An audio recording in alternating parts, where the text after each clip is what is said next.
Selamat siang teman-teman Harper's Bazaar. Selamat datang di acara virtual kolaborasi antara Pendopo dan Harper's Bazaar dengan tajuk Rindu Timur, menelusuri Wastra Sumba.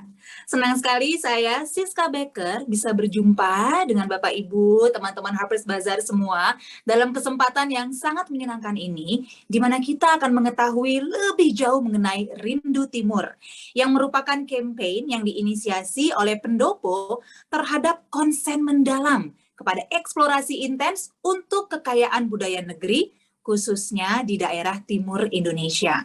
Di mana pada acara kita kali ini mengambil tema Sumba.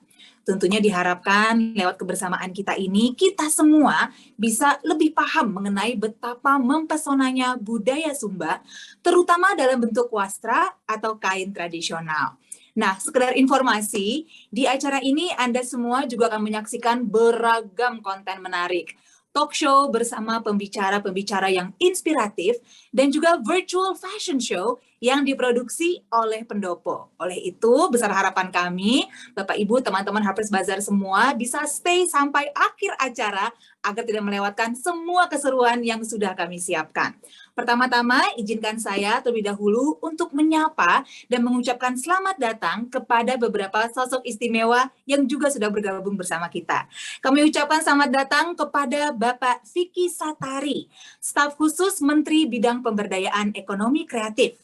Juga kepada Bapak Iketut Alam Wangsawijaya, selaku Executive Vice President Transaction Banking Business Development BCA. Juga tentunya kepada Ibu Tasya Widya Krisnadi, selaku Merchandising and Operation Director Pendopo. Kami juga ucapkan selamat datang kepada Mas Gusti Aditya, Managing Editor dari Harper's Bazaar Indonesia, dan juga kepada Bapak Yori Antar, yang akan berbagi wawasan seputar ragam keindahan Sumba, dan juga merupakan seorang arsitek dan pendiri Yayasan Rumah Asuh untuk pelestarian arsitektur tradisional. Juga kepada Bapak Budi Harjo Idwansyah selaku Ketua Umum HIPindo, dan tentunya Ibu Ria Lirungan, Editor-in-Chief Harper's Bazaar Indonesia. Terima kasih banyak untuk kehadirannya dan partisipasinya dalam acara hari ini. Nah, saya juga ingin menyapa nih para host yang juga sudah hadir dalam acara spesial kita. Kami ucapkan selamat siang dan selamat datang kepada Mbak Amanda Priutomo, Mbak Indira Hadi, Mbak Miranti Aljohan, Mbak Mariko Tampi, Mbak Michelle Ramli, Mbak Rere Wulan, Mbak Ria Wulandari, dan Mbak Widianti Adipurna. Apa kabar semuanya? Terima kasih ya sudah bergabung hari ini dalam kebersamaan virtual kita yang sangat menyenangkan dan syarat wacana.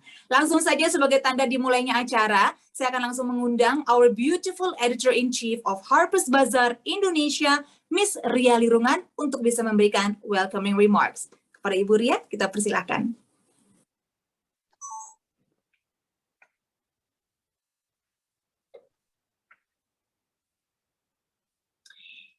Ibu Ria, mohon maaf, mungkin nampaknya tombol mute-nya bisa kita pastikan. Yes, sudah terdengarkah sekarang?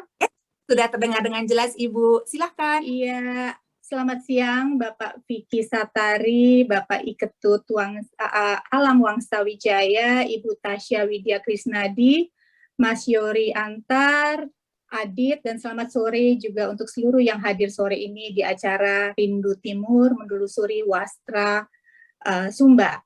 Nah, terus terang saya senang sekali ketika mendengar bahwa di Jakarta ini hadir sebuah one stop shopping ya, one stop shopping, rumah kurasi untuk pakaian, kerajinan dan kuliner Indonesia, karena memang kita butuh tempat pusat dan untuk produk-produk yang mengangkat kearifan lokal seperti ini. Nah, saya ingat ketika Habes Bazar membuat sebuah festival fashion dan menggelar pameran kain karya UMKM dan kuliner Indonesia yang terkurasi beberapa tahun yang lalu, antusiasme publik waktu itu luar biasa. Dukungan Habes Bazar terhadap produk lokal dan UMKM memang secara terus-menerus sudah dilakukan sejak lama. Bukan saja lewat topik Cinta Indonesia yang memang kami expose itu di dalam media cetak dan online kami, tetapi juga exposure dan support seperti kepada desainer muda. Mereka juga tergolong UMKM. Skala produksi mereka masih sangat kecil, banyak dari mereka juga yang hanya punya 1 atau 2 karyawan untuk menjahit. Nah, begitu juga dukungan pada desainer-desainer yang menggunakan wastra Indonesia. Saya ingat Bazar pernah mendukung saat Adrian Gan pada saat itu menggunakan kain NTT dengan teknik moulage dan draping itu 10 tahun yang lalu, itu bagus sekali. Lalu Dian Wana Atmaja juga menggunakan kain waktu itu juga mengangkat tenun Sumba di tahun 2017. Koleksinya juga sangat indah. Waktu itu juga ada kolaborasi dengan Yayasan Rumah Asuhnya Mas Yori. Juga berbagai label lainnya seperti Sejauh Mata Memandang, Didit Hedi Prasetyo, dan banyak lagi yang lain. Karena kami sadar lewat karya-karya mereka, awareness akan tenun atau kain tradisional Indonesia itu meningkat. Kain tradisional ini akan naik kelas dan mendorong konsumen itu juga memakai busana tradisional Indonesia, kain-kain Indonesia, dan juga bahkan mengoleksi wastranya. Nah, apresiasi juga saya tujukan juga kepada pembinaan yang dilakukan oleh berbagai pihak, antara lain pihak bank, yang seperti Bank BCA, ya juga institusi swasta dan pemerintah.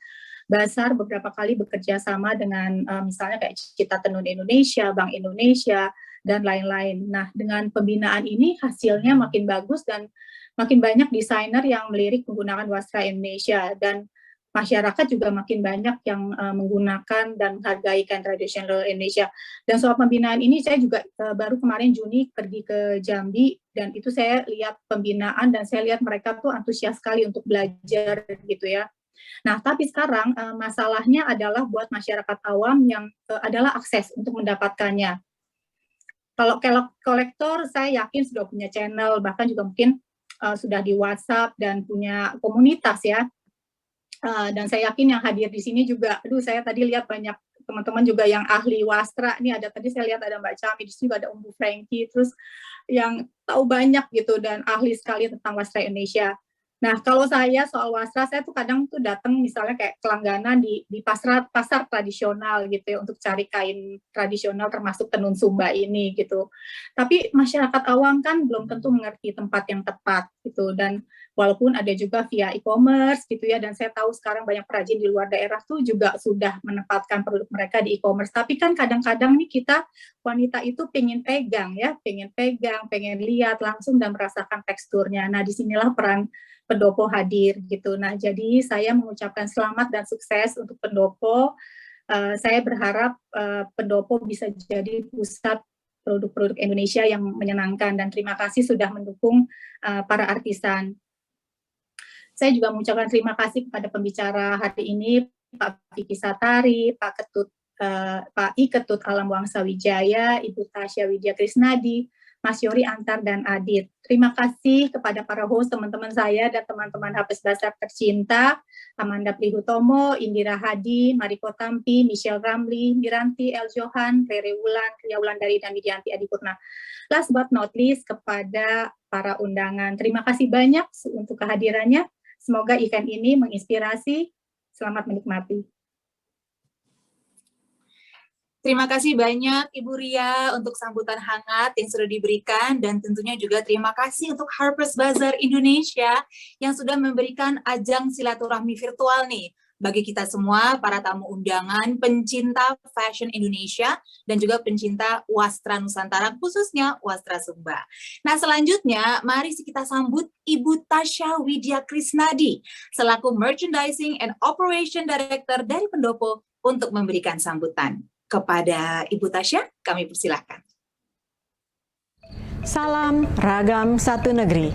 Kehadiran Pendopo berangkat dari kepedulian untuk melestarikan budaya, sekaligus untuk memberikan dampak sosial yang positif kepada para pengrajin kecil dan menengah di Indonesia. Sejak didirikan tahun 2011 oleh Kawan Nama Group, Pendopo menetapkan visi untuk meningkatkan kesadaran dan apresiasi budaya melalui pendekatan pengalaman retailnya. Mengunjungi Pendopo bagaikan menikmati perjalanan budaya Indonesia yang begitu kaya. Pendopo telah mengkurasi hasil karya lebih dari 80 UMKM yang bergerak di bidang pakaian, kerajinan, perlengkapan rumah, aksesoris, hingga makanan tradisional dan minuman herbal dari seluruh Nusantara yang dipasarkan melalui outlet kami. Lebih dari 500 produk hasil karya UMKM telah melalui proses kurasi dan dipasarkan di toko Pendopo yang berlokasi di Living World Alam Sutra, di mana dengan membawa produk UMKM masuk ke retail modern dapat memberikan nilai tambah bagi produk-produk tersebut. Pada kesempatan kali ini, Pendopo mempersembahkan kampanye Rindu Timur yang membawa salah satu kekayaan budaya Timur Indonesia melalui keindahan kain tenunnya, yaitu tenun ikat Sumba dengan segala keunikan dan cerita di dalam prosesnya. Sebagaimana ungkapan bangsa yang besar adalah bangsa yang menghargai budayanya. Mari kita cintai dan lestarikan ragam budaya negeri sebagai identitas bangsa.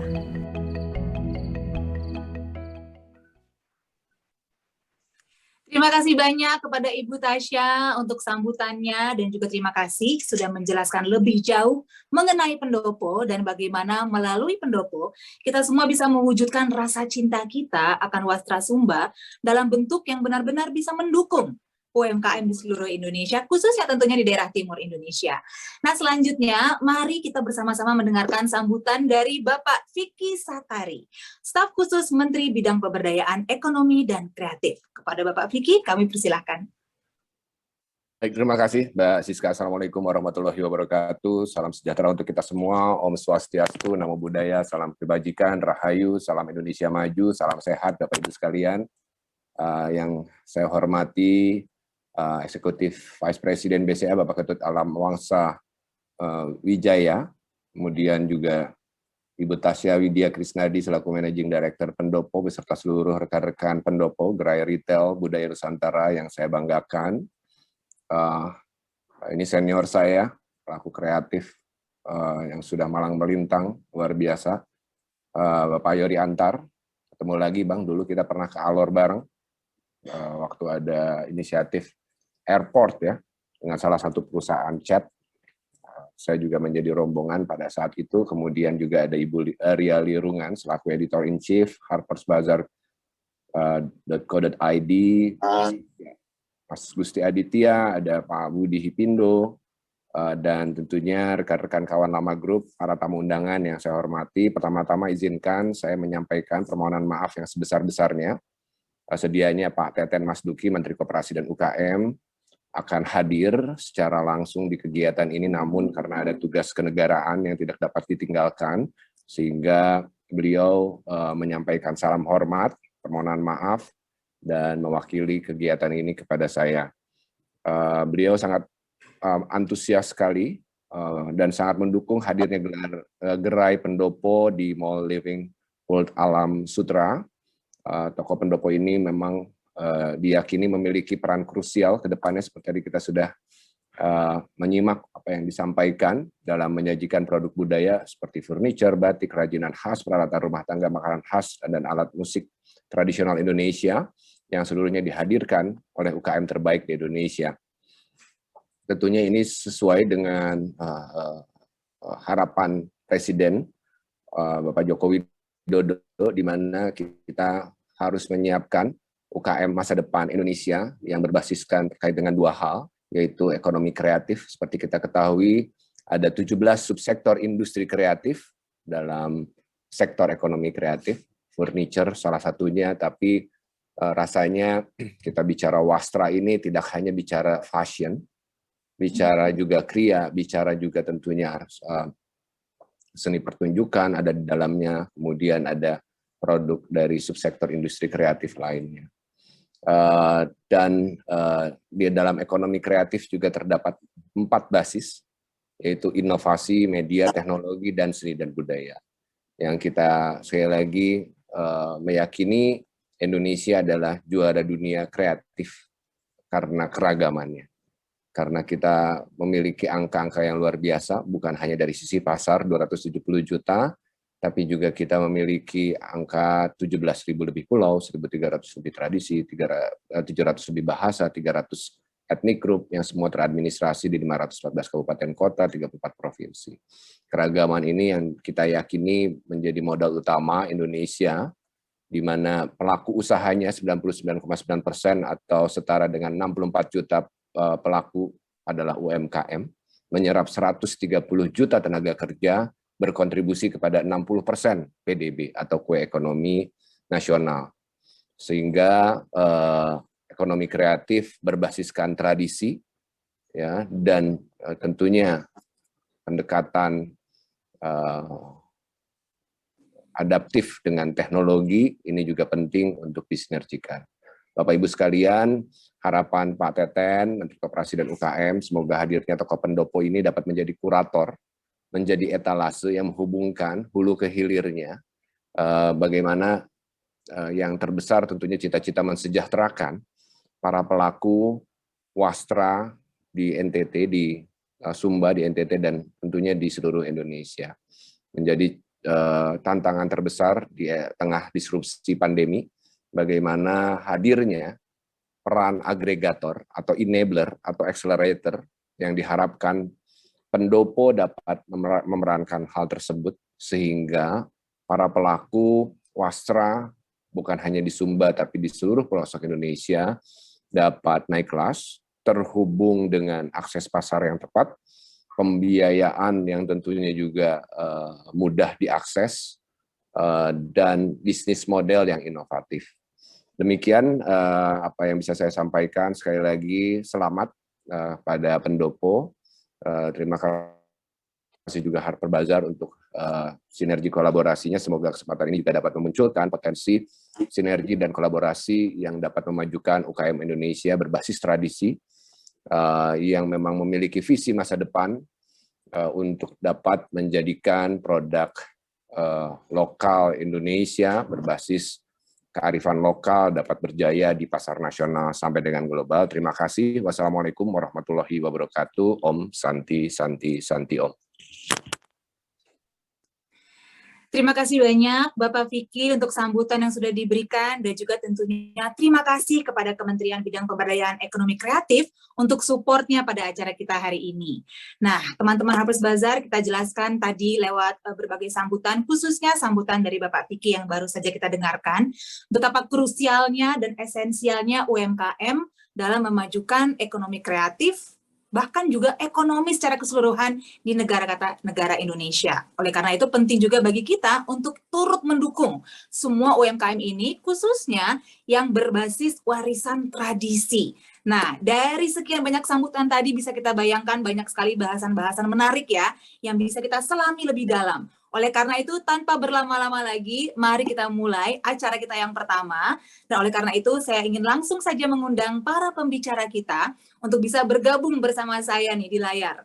Bapak Vicky Satari, staf khusus Menteri Bidang Pemberdayaan Ekonomi Kreatif, Bapak Iketut Alam Wangsawijaya selaku Executive Vice President Transaction Banking Business Development BCA, Ibu Tasya Widya Krisnadi selaku Merchandising and Operation Director Pendopo, Mas Gusti Aditya, Managing Editor dari Harper's Bazaar Indonesia, dan tentunya Bapak Yori Antar, yang kembali nih akan mengingatkan kita semua akan beragam keindahan Sumba, dan juga seorang arsitek dan pendiri Yayasan Rumah Asuh untuk Pelestarian Arsitektur Tradisional. Selamat datang Bapak Ibu semua, selamat datang dalam screen kita, dalam perjumpaan silaturahmi virtual kita. Terima kasih banyak sudah menyempatkan waktunya di tengah segala kesibukannya untuk bergabung dalam kebersamaan kali ini. Senang sekali nih ya kita bisa bincang-bincang, apalagi mengenai sesuatu yang nampaknya menjadi penyatu kita semua nih dalam acara ini. Kecintaan kita akan Wastra Sumba. Nah, mungkin saya bisa mulai bertanya langsung kepada Bapak Vicky nih. Pak Vicky, sesuai dengan tema acara ini, yaitu Rindu Timur, di mana tentunya dalam acara ini kita akan meng-highlight mengenai Sumba. Bolehkah Bapak Vicky mungkin sharing kepada kita semua di sini, kira-kira strategi apa sih yang telah atau mungkin akan dilakukan dari Kementerian Bidang Pemberdayaan Ekonomi Kreatif di wilayah tersebut? Iya. Terima kasih Mbak Siska, Bapak Ibu, rekan-rekan semua yang hadir, terima kasih. Jadi saya ingin masuk dulu bagaimana pentingnya untuk mengidentifikasi ekosistem UMKM. Dari 64 juta pelaku UMKM yang ada di Indonesia, ini sebelum masuk ke Sumba ya, ini kan sebetulnya 98,7% adalah usaha mikro. Usaha mikro ini adalah usaha yang subsistence, ya, masuknya ke informal, belum terakses dengan akses pembiayaan, akses digital, ya, bahkan banyaknya informal itu sehingga isu legalitas dan seterusnya menjadi krusial. Jadi yang perlu dihadirkan ketika pendekatan beberapa tahun terus berulang gitu ya, pelatihan, saya yakini banyak sekali lintas kementerian, lembaga, pemerintah provinsi, daerah, BUMN, swasta, dan seterusnya yang hadir mencoba mengintervensi titik-titik sentra kerajinan, sentra-sentra wasra ya di seluruh titik di Indonesia, termasuk dalam hal ini Sumba. Nah, ini yang menjadi krusial ketika kita tidak dapat menghubungkan ekosistem hulu hilirnya. Sehingga apa yang dilakukan oleh Kementerian Koperasi dan UKM di tengah kondisi yang memang penuh tantangan pandemi ini, yang pertama saya ingin menyampaikan adalah kita menghadirkan program pemulihan ekonomi nasional pada saat pandemi.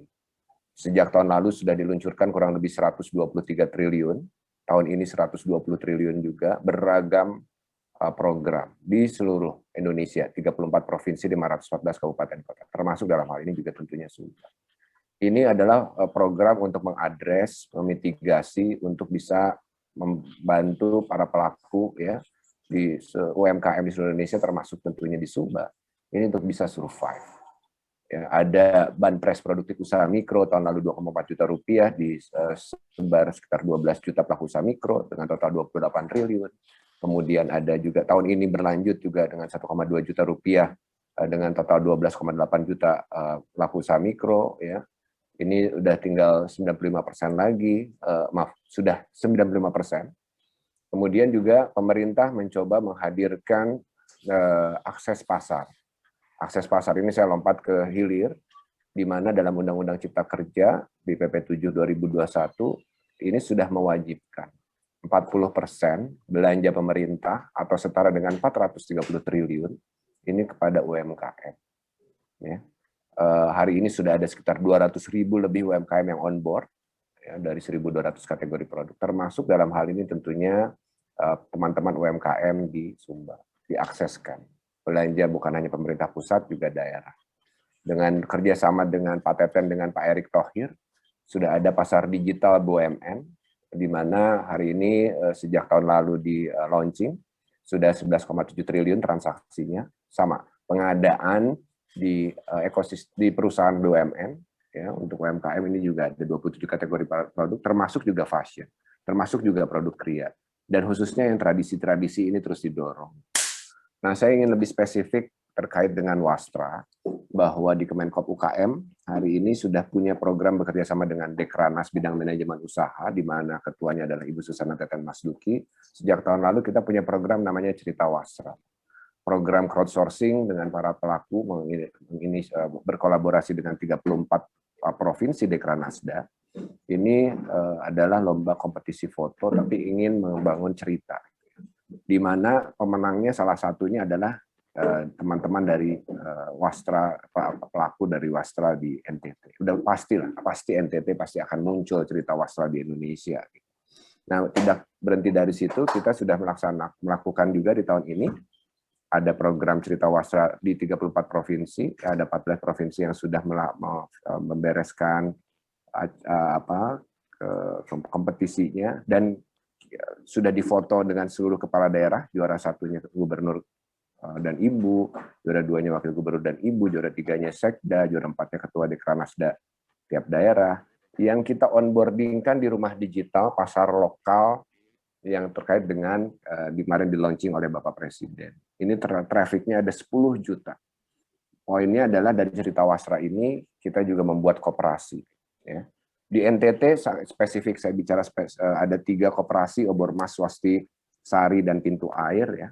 Juga ini bekerja sama dengan Rumah Tenun Ikat Lerun. Ini menurut data ini juga sudah diberikan pembiayaan untuk koperasinya, untuk penguatan dari modal usaha dari para rekan-rekan mama di pelaku usaha di tenun di NTT ya, di Rumah Tenun Ikat Lerun ini. Itu beberapa ya. Adapun kaitannya secara khusus juga saya ingin menyampaikan bahwa hari ini kita punya Galeri Wastra Nusantara di Smesco Indonesia. Ini bekerja sama dengan Bank Indonesia. Program terdekat adalah menghubungkan dengan para duta besar. Saya yakin Galeri Wastra Nusantara kami di Smesco juga dapat bekerja sama tentunya dengan pendopo ya, untuk memperkuat ekosistem yang terhubung dengan global sampai dengan ekspor dengan Sarinah. Termasuk informasi penting juga ingin saya sampaikan bahwa hari ini buat para pelaku UMKM, pembiayaan ini untuk KUR itu sudah ditingkatkan. Yang awalnya dari tanpa agunan 500 juta, sekarang sudah 100 juta. Yang dengan agunan awalnya 500 juta, sekarang bisa sampai dengan 20 miliar. Jadi kita lihat ekosistem pembinaan sentra Wastra ini kan sebetulnya berat ya, untuk kita bisa lompatkan gitu. Karena ekosistemnya memang terkait dengan satu wilayah, satu kampung, membangun destinasi juga gitu. Jadi ini bisa diadres dengan seed capital melalui KUR.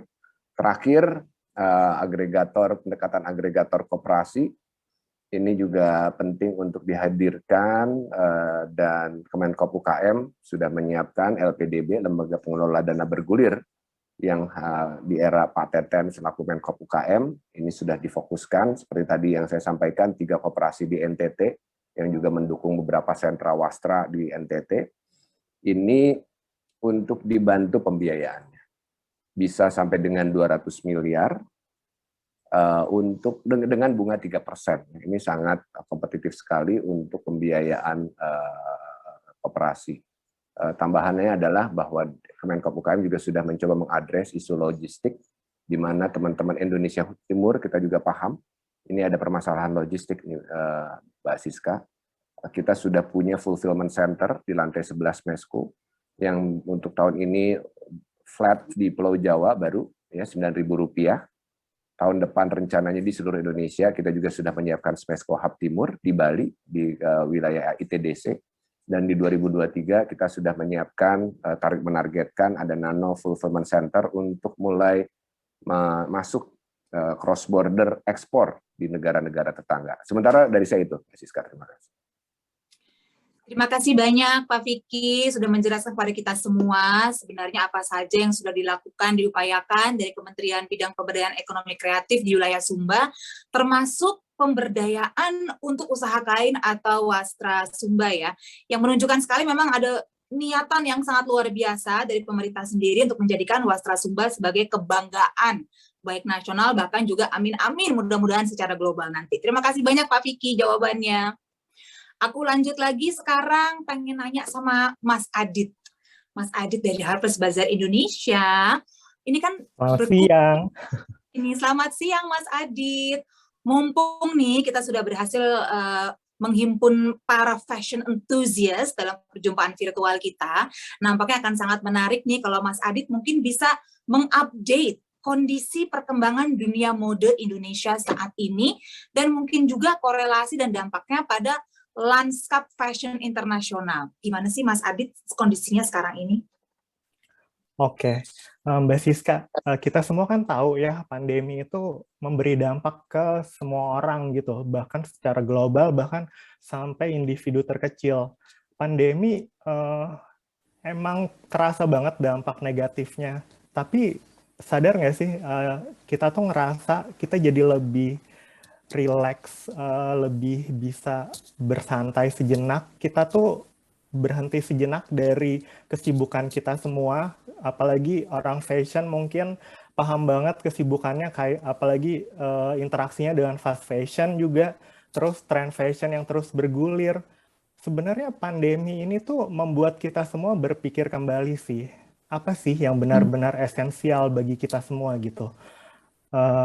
Jadi sekarang itu industri fashion dan juga para penikmatnya memikirkan kembali gitu, nilai-nilai apa sih yang kita cari, sehingga kayak craftsmanship itu kembali menjadi apa ya, prioritas utama gitu. Jadi terus durability juga itu menjadi prioritas yang sekarang dipikirkan gitu. Makanya mungkin hal ini sangat ada hubungannya ya dengan pembicaraan kita siang ini. Bagaimana craftsmanship yang bisa kita lihat dari kain tradisional itu bahkan nggak cuma metodenya, tapi juga ada cerita gitu di balik pembuatan kain tersebut. Itu sih Mbak. Oke, wah menarik ya. Jadi bahkan di dunia fashion pun semua tuh jadi kayak lebih reflektif, juga mengeksplorasi sebenarnya apa sih yang bisa dipersembahkan gitu ya sebagai karya untuk masyarakat dunia fashion, dan jadinya sebuah kesadaran muncul gitu ya. Memang kadang-kadang yang paling penting bukan hanya kuantitas tapi juga kualitas. Nah, jadinya pengen tahu juga kalau ngomongin soal kualitas, ngomongin soal rasa cinta yang tertuang pada karya, kan Wastra Nusantara, khususnya Wastra Sumba, begitu syarat akan hal tersebut kan, Mas Adit. Makanya pas banget nih kita bahas hari ini. Dan aku juga pengen nanya sama Mas Adit, mungkin bisa di-share nih kepada kita semua, apa saja sih sebenarnya yang telah dilakukan oleh brand internasional saat ini, dan mungkin juga yang sudah-sudah gitu ya, yang terpengaruh oleh budaya Indonesia. Tahu nggak sih Mas Adit? Oke, tahu dong. Jadi aku emang udah menyiapkan presentasi gitu, Mbak Siska. Jadi mungkin bisa langsung terjawab pertanyaan-pertanyaannya dari karya-karya desainer lokal yang mengangkat kain Sumba, terus juga brand internasional yang juga terinspirasi bahkan juga bekerja sama dengan Wastra Nusantara gitu. Oke, boleh next. Ya, mungkin ini saya nggak ngasih lihat semua desainer ya, karena pasti banyak banget. Cuman ini beberapa desainer sebagai contoh. Pertama di 2014, Denny Wirawan mempersembahkan koleksi bertajuk La Mer et du Soleil. Boleh next dulu biar kita lihat fotonya. Oke, ini dia koleksi dia. Jadi emang terlihat ada dua warna utama yang menjadi koleksi Denny pada kali ini. Karena sesuai judulnya tadi, artinya adalah laut dan matahari. Denny Wirawan nyatanya dia emang terinspirasi dari alam Sumba, dari laut birunya hingga matahari terbenam. Teman-teman yang pernah ke Sumba pasti nggak terlupakan banget lah pemandangan alamnya Sumba. Saya sendiri jujur sampai sekarang masih kepikiran banget. Bisa dilihat juga di latar kita semua, ini landscape-nya bukit-bukit Sumba yang berlayer itu juga bagus banget sih. Terus koleksi Denny di koleksi ini dia memfitur kain Sumba yang merupakan kerjasamanya dengan Cita Tenun Indonesia.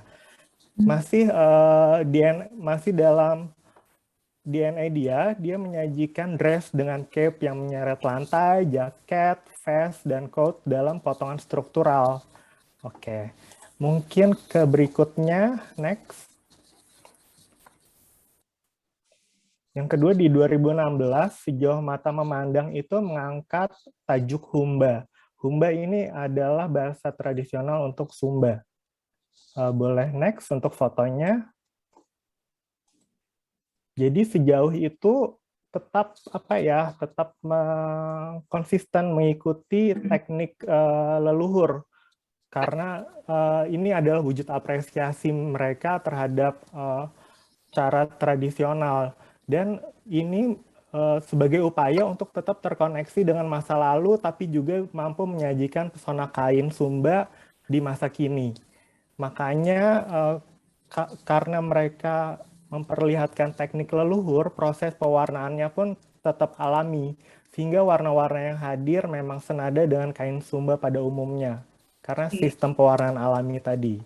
Wujud karyanya bisa dilihat, atmosfer busananya itu minimalis, dan motif modern ini merupakan interpretasi ulang dari lanskap alam Sumba, terutama bukit-bukitnya yang berlayar itu.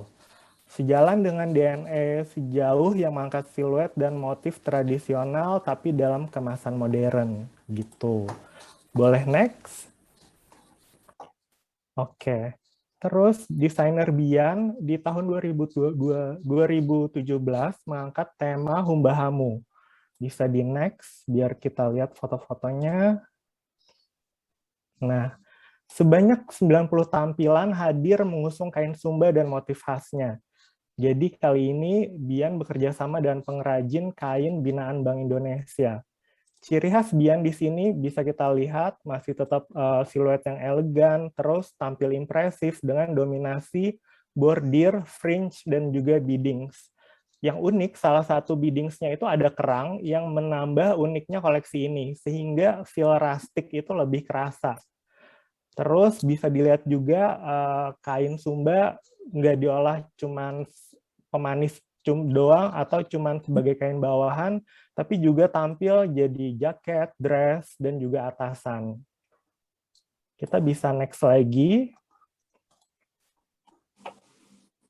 Oke. Gia Resort ini mengangkat tajuk Sumba, baru aja launching di tahun lalu, 2020.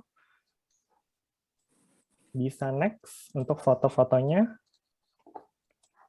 Ya, jadi label ini emang diusung oleh kedua putri kembar Ghea Panggabean. Makanya label ini hadir feel-nya tuh lebih youthful gitu ya. Terus arahannya lebih casual karena namanya juga Ghea Resorts.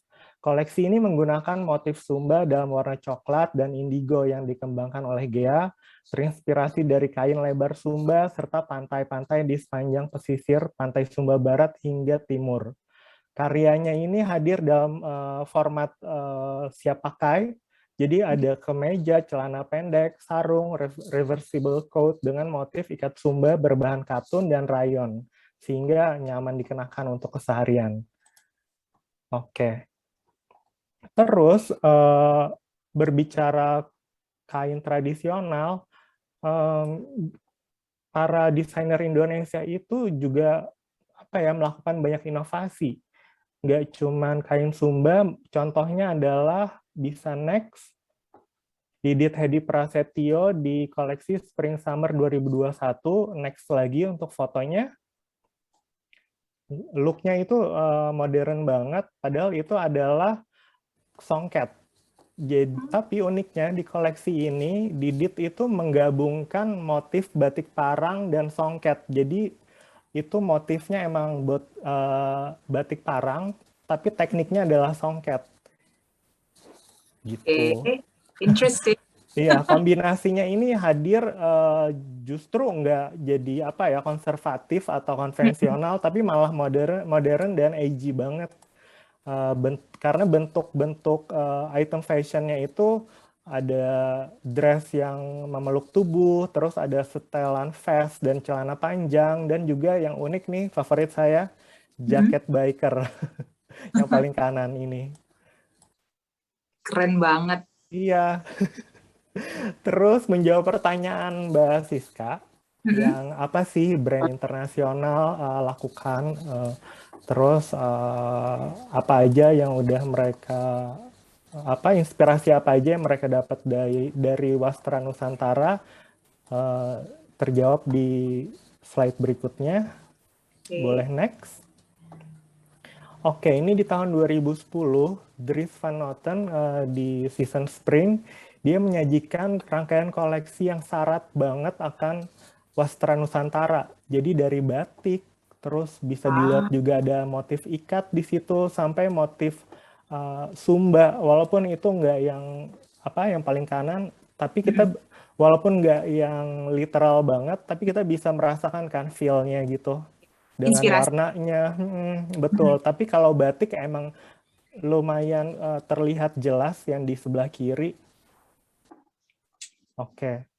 Terus slide berikutnya. Next. Aku suka banget so far presentasinya Mas Adit nih, benar-benar menunjukkan kalau Wastra Nusantara itu bisa banget ya menjadi bagian dari kehidupan mereka yang sebenarnya sukanya tuh very modern styling, sukanya contemporary look, bisa gitu. Tapi tetap mempertahankan keunikan, ciri khas, semua tradisi yang biasa kita temukan di Wastra Nusantara.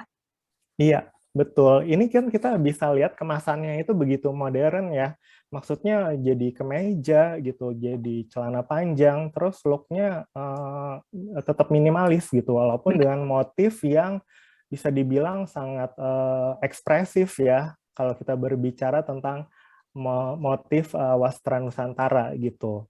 Terus ini yang kedua adalah Christian Dior, baru banget di koleksi tahun ini, Spring Summer 2021, dia mengangkat tenun endek Bali. Jadi secara resmi memang bekerja sama dan UMKM perajin tenun Bali gitu.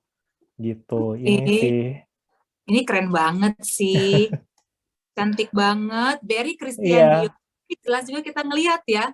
Terus kita jadi kembali. Bangga banget ya Mbak bisa menyaksikan Wastra Nusantara gitu di level internasional. Sekian sih presentasi aku. Wah, terima kasih banyak Mas Adit, presentasinya menggugah dan inspiratif sekali. Seneng banget, aku yakin juga banyak nih dari tamu undangan di sini ada rasa bangga membuncah gitu ya, melihat keindahan Wastra Nusantara kita tampil di panggung yang begitu luar biasa, bahkan dari brand-brand high-end internasional pun juga sudah mengakui gitu kekayaan dan keindahan dari Wastra Nusantara. Thank you so much for the inspiration. Sama-sama Mbak Siska. Yes. Nah, tentunya sekarang nggak lengkap dong kalau saya juga tidak bertanya kepada Ibu Tasya, Merchandising and Operation Director Pendopo. Bu Tasya, sebelumnya terima kasih banyak ya, kita bisa kumpul-kumpul di sini bersama berbicara mengenai kecintaan passion kita bersama, yaitu Wastra Sumba. Tapi mungkin juga sebelum kita mulai lebih dalam lagi berbincang mengenai hal ini, mungkin Bu Tasya bisa menjelaskan dulu nih, sebenarnya apa sih yang menjadi latar belakang dari Pendopo untuk mengangkat tema Rindu Timur. Ceritanya bagaimana sih Bu Tasya? Ya Mbak Siska, sebelumnya saya ingin menjelaskan sedikit mengenai Pendopo. Pendopo adalah salah satu bisnis retail yang merupakan bagian dari Ace Hardware, kawan nama grup. Dengan slogan Ragam Satu Negeri, kehadiran Pendopo berangkat dari kepedulian untuk melestarikan budaya, sekaligus untuk memberikan dampak sosial positif kepada pengrajin kecil dan menengah. Pendopo telah mengkurasi hasil karya lebih dari 80 UMKM yang bergerak antara lain di bidang pakaian, ada kerajinan, perlengkapan rumah, aksesoris, makanan tradisional, minuman herbal dari seluruh Indonesia, termasuk di dalamnya kebudayaan Indonesia Timur ini yang diwakili Sumba. Bicara mengenai Sumba bagaikan hidden gem, permata yang tersembunyi, dan juga dianggap sebagai Forgotten Island, pulau yang terlupakan dalam judul buku Pater Robert Ramone. Karena memang saat ini belum terlalu terekspos ya di banyak orang. Ya. Selain memiliki keindahan alamnya yang luar biasa, Sumba juga memiliki kekayaan budaya yang sangat menarik, yaitu berupa kain tenun ini dengan keunikan dan cerita di balik setiap kainnya. Jadi potensi inilah yang kami lihat bisa digali lebih dalam lagi. Sesuai dengan visi pendopo, yaitu meningkatkan kesadaran dan apresiasi budaya melalui pendekatan pengalaman retailnya. Kami ingin membawa kekayaan kebudayaan Timur ini untuk lebih dekat dengan masyarakat Indonesia. Dan melalui kampanye Rindu Timur ini, kami harap bisa mengedukasi dan menginspirasi masyarakat dengan keragaman budaya, khususnya dari Indonesia Timur. Kami ingin mengenalkan bahwa selain kain batik yang memang sudah mendunia, Indonesia juga memiliki kekayaan dan keberagaman kain tradisional dari daerah lain. Itu Mbak Siska yang mengenai mengapa pendopo mengangkat tema Rindu Timur. Oke. Nah, pas banget nih artinya memang buat kita semua yang rindu Sumba, hari ini bisa ngobrol-ngobrol ngomongin Sumba nih secara mendalam ya. Tapi kita pengen tahu juga nih kalau menurut pandangan Bu Tasya sendiri, kalau berbicara mengenai begitu banyak wastra Nusantara yang memang masing-masing punya ciri khas masing-masing gitu ya, apa yang menjadi keunikan dari tenun Sumba itu sendiri, Bu? Kalau menurut Ibu Tasya? Jujur ya, saya baru mengenal tenun Sumba beberapa tahun lalu. Jadi ilmunya masih sedikit. Pertama-tama kali melihatnya, saya langsung jatuh cinta. Karena corak kainnya tuh sangat berbeda dengan kain tenun lainnya. Saya melihat di dalamnya ada unsur tribal, primitif, back to nature, simple, yang dipadukan dengan kearifan lokal, serta cerita tentang kehidupan yang unik. Jadi setelah saya mempelajari sedikit demi sedikit, ternyata memang proses pembuatan kain tenun ikat Sumba ini sangat tradisional dan lama, bisa mencapai 6 bulan hingga 3 tahun. Dan sangat membutuhkan ya tingkat kesabaran yang tinggi ya, dari awal pemintalan benang, tahapan pewarna alamnya, hingga proses penenunannya. Jadi setiap kain mempunyai, kalau kita lihat, corak dan motif yang berbeda-beda, yang memiliki makna dan filosofi yang mendalam dari setiap penenunnya. Contohnya motif gurita, melambangkan kebesaran seorang pemimpin yang mampu merangkul dan melindungi serta bijaksana. Sedangkan corak burung kakatua itu melambangkan persatuan dan kesatuan. Dan ini mencerminkan jiwa orang Sumba dalam pengambilan keputusan yang melalui musyawarah dan mufakat. Terus motif kuda juga sebagai simbol keberanian, ketangkasan, dan kejantanan. Serta banyak lagi motif-motif lainnya yang memang mempunyai makna yang berbeda-beda. Untuk pewarnaannya sendiri, masih menggunakan bahan-bahan alami ya, seperti akar mengkudu, itu untuk warna merahnya, nila untuk warna biru, indigo, lumpur untuk warna coklat, juga kayu untuk warna kuning. Jadi banyak yang digunakan dari alam sekitar ya. Setiap penenun ini memiliki resep khusus dalam tahapan pewarnaannya. Jadi proses pewarnaan inilah yang salah satu juga yang membedakan kain tenun satu dengan lainnya. Jadi semakin lama warnanya akan semakin matang. Karena itu kain Sumba ini merupakan harta yang berharga yang bisa diwariskan ke anak cucu. Dan harganya pun menjadi tidak ternilai. Seperti itu. Mbak Luar Siska. biasa, Bu Tasya. Bu Tasya katakan baru mempelajari beberapa tahun belakangan saja, tapi sudah terasa banget cinta dan passion-nya Bu kepada wastra Sumba. Terima kasih sudah sharing ya hal-hal unik yang melatar belakangi kenapa wastra Sumba itu begitu spesial. Mulai dari effort yang dibutuhkan untuk menciptakan kain tersebut, cerita yang terkandung di dalamnya yang ternyata sangat filosofis, dan maka dari itu juga kadang kita merasa kok kecintaan kita terhadap kain yang kita miliki itu personal sekali, karena memang ada cerita yang terkandung di dalamnya. Nah tentunya kita semua pengen nih memiliki juga gitu suatu karya yang demikian istimewa. Nah tadi Bu Tasya sudah sempat jelaskan sih mengenai pendopo sendiri, tapi mungkin bisa kita urut sedikit lebih dalam nih Bu Tasya mengenai dukungan dari pendopo sendiri terhadap pemasaran produk-produk khas Sumba ini Bu. Siapa tahu kita bisa ikut turut nih mendukung dengan menjadi pembeli di sana. Apa saja nih yang bisa di-share Bu Tasya? Ya, dukungan kami terhadap pemasaran produk-produk khas Sumba ini tentunya melalui penjualan di berbagai channel yang dimiliki oleh pendopo, baik offline yang toko pendopo kami itu ada di Living World Alam Sutra, maupun online di marketplace, dan e-commerce Kawanama Group, yaitu rupa-rupa.com. Dan untuk koleksi tenun sumba ini, pendopo memiliki penawaran promo diskon khusus 10% plus 10 khusus untuk pemegang kartu kredit BCA. Ya, jadi harapannya melalui campaign Rindu Timur, pendopo juga ingin memberikan edukasi dan inspirasi melalui berbagai channel komunikasi kami yang ada, mulai dari media sosial hingga berbagai event seperti yang kita lakukan saat ini ya. Sehingga harapan kami keindahan Sumba sebagai salah satu kekayaan ragam budaya Indonesia bisa dilihat dan dinikmati semua orang dari berbagai penjuru dunia. Seperti itu, Mbak. Ya. Yes, harapan kita bersama Bu Tasya. Terima kasih banyak ya. Terima kasih. Sudah memberikan info belanja tadi, penting banget itu, info diskon. Silakan disambut ya Bapak Ibu semua ya. Saya juga lihat antusiasme Bapak Ibu luar biasa banget nih di kolom chat, udah banyak banget juga yang menyebutkan betapa berharganya, betapa uniknya tradisi dari Sumba sendiri khususnya untuk wastranya. Thank you so much for all the comments. Sekaligus juga boleh loh kalau mau memanfaatkan kolom chatnya untuk bertanya kepada narasumber.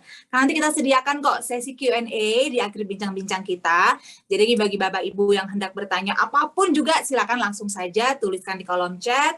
Mungkin juga diinfokan kepada siapa hendak bertanya, lalu pertanyaannya. Kita tunggu ya. Tapi sekarang saya mau langsung lanjut kepada Mas Yori. Mas Yori, sebelum kita mulai bincang-bincang juga lebih dalam nih mengenai wastra atau tenun Sumba, mungkin Mas Yori sekarang bisa memulai dengan memberikan ilustrasi bagi kita semua, khususnya mungkin yang belum berkesempatan nih untuk jalan-jalan ke Sumba, seperti misalnya aku, yang sampai sekarang masih menjadi bucket list untuk jalan-jalan ke Sumba, pengen banget bisa melihat secara langsung keajaiban, kemegahan lanskap alam Sumba sendiri. Mas Yori, bolehkah gambarkan keindahan Sumba dengan segala potensinya bagi kita semua? Ya, saya ke Sumba itu pertama kali tahun 2008. Saya memang setiap tahun melakukan perjalanan keliling-keliling Nusantara. Terus kemudian tahun 2008 itu tahun yang penting bagi saya sebagai arsitek. Karena sebelum ke Sumba, kami sudah ke Wairebo dulu di Flores. Dan kami menemukan desa Wairebo. Dan akhirnya kami menemukan formula bagaimana melestarikan rumah adat Indonesia yang menjelang kepunahan. Dan di Sumba kami menemukan Pastor Robert. Ya, kalau di Wairebo saya ketemunya desa, di Sumba saya menemukan seorang pastor yang punya cita-cita melestarikan budaya di Sumba. Dan melalui seorang pastor itu, dia juga hobinya motret. Tadi dia bikin buku itu Unforgotten Island, ya, pulau yang terlupakan. Dan kemudian pastor ini menjadi guide saya keliling-keliling lihat-lihat Sumba. Wah, ini luar biasa sekali. Dan akhirnya dari 2008 itu saya menemukan formula yang menjadi spirit dari Yayasan Rumah Asuh. Kami membangun rumah Wairebo, dan melalui pembangunan rumah Wairebo kami menemukan formula bagaimana membangun bersama masyarakat. Dan saya ingat cita-cita pastor itu, saya ingin membangun rumah adat Sumba. Nah, langsung saya tangkap. Berikutnya saya bilang, kalau begitu pastor, kita membangun rumah adat Sumba yang berisi semua koleksi dari museum dan sebagainya. Dan beruntung saya perkenalkan juga Pastor Robert kepada Ibu Tirto yang juga membantu di Wairebo. Langsung deh, kemudian jadilah rumah Sumba itu. Tapi saya bilang sama Pastor Robert, rumah Sumba ini isinya harus termasuk bagaimana budaya orang Sumba membangun rumah. Nggak hanya isinya benda-benda pusaka saja. Nah, disitulah kami mulai membangun desa yang sudah terbakar, tinggal menyisakan 2 atau 3 rumah yang namanya Ratenggaro. Wah, pertama kali kami bertemu, kami nyaris diparang. Karena dia pikir nih orang datang pasti ada udang di balik batu. Saya nggak tahu, ternyata itu desa warrior. Penunggang kuda, panglima perang semua. Tapi saya menyampaikan, maaf, saya datang ke sini tidak ada udang di balik batu. Dia mengerti nggak istilah itu ya. Tapi intinya saya datang kemari, tidak ada maksud apa-apa lagi selain belajar, mengagumi rumah berarsitektur Sumba. Baru kemudian itu semua selesai, satu persatu warga minta maaf, adu kening, adu hidung. Dan kemudian teriakan-teriakan, meringkik-ringkik, itu menjadi pesta pora pada saat desa itu dibangun. Nah, kayaknya lebih enak saya cerita mengenai Sumba dari sisi presentasi foto ya, kalau boleh diizinkan, biar lebih seru lagi nih. Saya bagian dongeng supaya orang-orang di sini tertarik ke Sumba, ya, tertarik juga membangun melestarikan seni dan budaya. Nah, ini adalah gambar siluet Desa Ratenggaro yang sudah kami bangun, ya. Kami membangun 2 rumah yang paling penting dan ternyata itu trigger untuk membangun rumah-rumah lain yang terbakar. Nah, disitulah kemudian kami mulai melestarikan selain Ratenggaro, kemudian Wainyapu, kemudian program kami dilirik juga oleh Kementerian Pendidikan dan Kebudayaan. Waktu itu wamennya Ibu Windu, saya mau mengadop program dari Rumah Asuh ini menjadi rumah budaya. Dan kemudian melalui program rumah budaya dibangunlah lebih dari 150 rumah-rumah adat. Jadi kita balapan dengan rumah adat yang menjadi seng, dan rumah seng kita balikin lagi jadi rumah adat. Nah, kurang lebih seperti itu, ya. Dan dari 2008 itu kemudian itu program paling sukses itu, lebih dari 150 rumah adat dibangun. Tapi rumah-rumah adat ini ternyata sebagian besar adalah untuk upacara adat. Nah, kami mulai melirik dengan program lainnya. Dan di situ waktu itu Ibu Oke Rajasa dari CTI menyampaikan kepada saya, kamu ngapain sih bolak-balik ke Sumba? Ada apa di situ? Oh, saya lagi melestarikan rumah adat Sumba. Oh, kalau gitu misi kita sama. Kita juga lagi mau mengangkat kain tenun Sumba ini supaya mendapat pengakuan dari UNESCO, ya. Tapi ternyata nggak gampang, karena kalau dilirik dari pattern-nya, waduh, ini melahirkan ribuan pattern, susah. Jadi harus yang diambil, yang diajukan ini sebagai warisan tak benda itu adalah pola membuatnya. Karena kalau coraknya, wah beranak pinak terus, ya. Dan tadi betul, kain tenun Sumba itu dibikin itu bisa sampai 6 bulan, tadi ada 3 tahun, ya. Karena apa? Sumber inspirasinya tuh datangnya dari mimpi. Dari mimpi, bagaimana mereka menghargai dan berkomunikasi dengan leluhur, ya, dengan adatnya, dengan suaminya, dengan alamnya. Jadi semua datangnya inspirasinya dari mimpi, bukan produksi massal yang sekali cetak 100 atau 1000. Sekali bikin ya 1, atau sekali bikin 2, karena mereka sekali bikin kain itu bisa jadi 2. Dan biasanya mereka bikin kain yang terindah itu buat suami mereka. Apalagi kalau nanti suaminya meninggal, tentunya dibungkus dengan kain yang terindah begitu. Kurang lebih seperti itu. Nah, ini adalah rumah budaya milik Pastor Robert. Yang kemudian duanya ini dibantu sama Ibu Tirto, Yayasan Tirto Utomo. Dan yang di tengah itu adalah Museum Kain Tenun yang dibantu oleh Vian Wana Atmaja. Jadi saya sebagai rumah asuh ini kerjanya membawa rombongan-rombongan donatur. Siapa tahu habis ini ada rombongan donatur juga yang bisa saya bawa jalan-jalan, ya, melihat-lihat Sumba, terus tertarik jadi donatur. Kenapa enggak?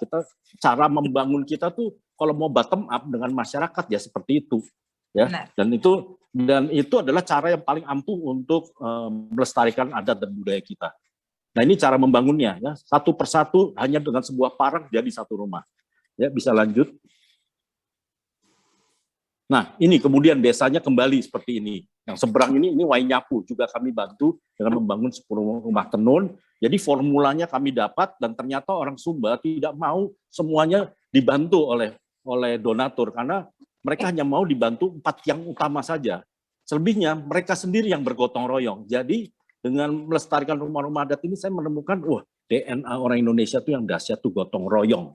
Gotong royong itu bisa bangun apa saja dengan cepat.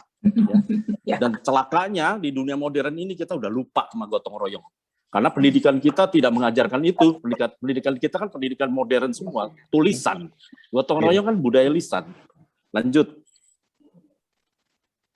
Nah, ini juga di membangun rumah adat ini nggak ada satu tiang pun bisa berdiri tanpa adanya gotong royong. Dan ini di atas ada Ibu Tirto, ada perwakilannya dari keluarga Laksma Soekardi, itu ada Adin. Ya, kita membangun, mengumpulkan dana rame-rame, membangun bersama masyarakat, dan selebihnya saya mengundang profesor, mengundang mahasiswa. Coba ini kita berburu kita berguru dan berburu di tanah Marapu, ya. Bagaimana kita bisa mentransfer budaya lisan menjadi tulisan, dan tulisan ini bisa merubah mindset perguruan tinggi. Kenapa? Karena perguruan tinggi modern kita kebanjiran ilmu arsitektur dari luar negeri. Padahal ilmu ini sudah hadir ribuan tahun sebelum pendidikan modern masuk ke Indonesia. Lanjut. Nah, ini dulu Ratenggaro seperti ini, dan kemudian sudah berkembang, sudah kembali utuh desanya, ya, dengan adanya trigger dengan membangun 2 rumah adat yang paling penting, Uma Katoda Kataku, ya. Lanjut. Sayang fotonya agak kecil. Nah, ini kemudian setelah banyak membangun, nah kita lihat dengan foto yang lebih besar lebih enak.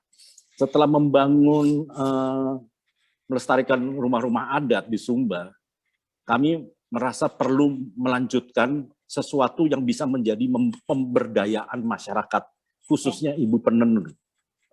Nah, kemudian kami membuat narasi jalur tenun Sumba. Kalau di dunia internasional, kita akan mengenal apa itu jalur sutra, Silk Road, dan itu dipakai sama Cina sebagai narasi untuk bagaimana dia berhubungan dengan luar negeri, ya, dengan program obornya. Jalur sutra itu kan sampai ke Uzbek, sampai ke India dan sebagainya. Terus kemudian kolonial Eropa punya jalur rempah. Jalur rempah ini yang sampai ke Indonesia. Indonesia tuh dijajah karena rempah, karena kita punya rempah.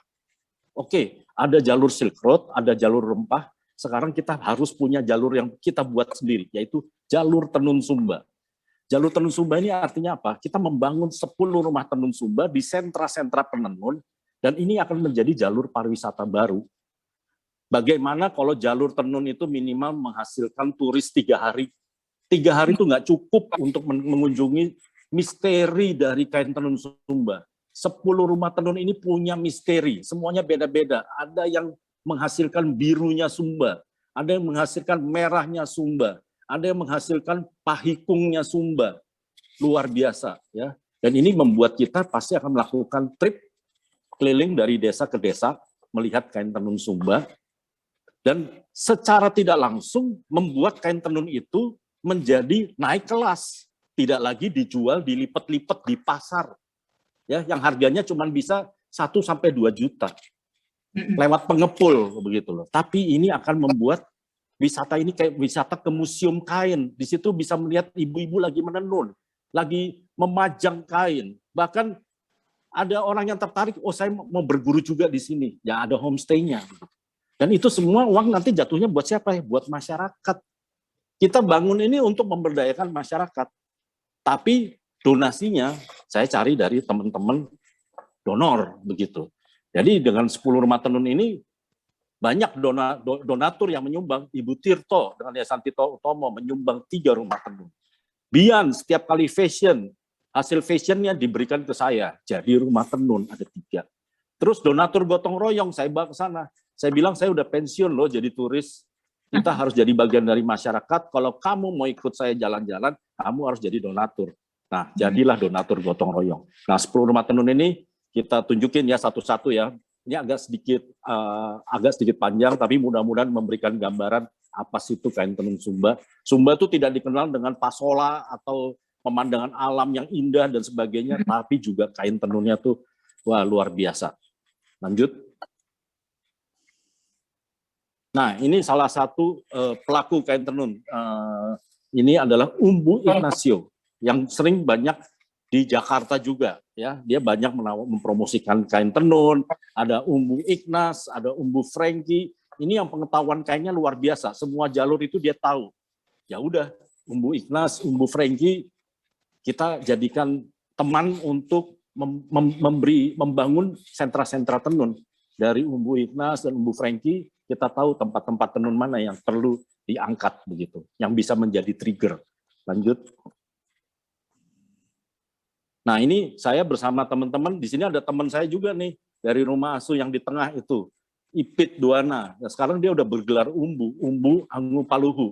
Dia menjadi perwakilan Rumah Asuh keliling-keliling Sumba, untuk mendorong penenun-penenun masyarakat untuk kita bergotong royong membangun rumah-rumah tenun, begitu. Satu rumah tenun bisa 250 juta, bisa 300 juta, ada yang 400 juta dan sebagainya. Ya, ini semua kita berada di Kanatang. Kanatang dikenal sebagai birunya Sumba.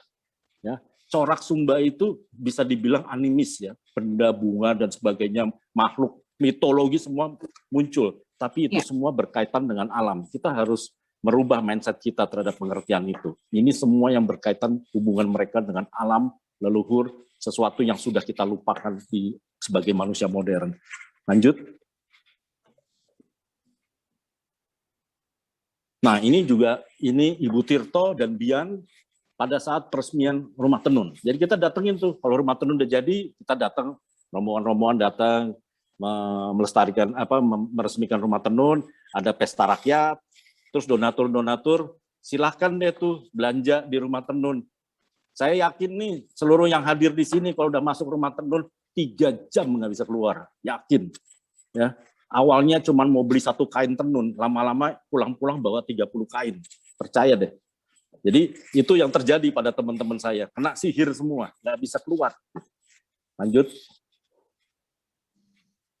Nah, ini juga Bian Manatmaja. Bian ini sengaja ke Sumba, ke daerah bukit-bukit yang tadi jadi cover kita ini, dia mencari orang Sumba ya untuk didandani nama kainnya. Terus kemudian difoto. Dan ini dalam rangka Bian juga membuat pertunjukan itu tadi, Humbahamu atau Sumba yang indah ya. Tapi kalau Bian saya bilang, Mas Bian, tugas Mas Bian itu nggak lagi memperkenalkan Sumba ke Indonesia.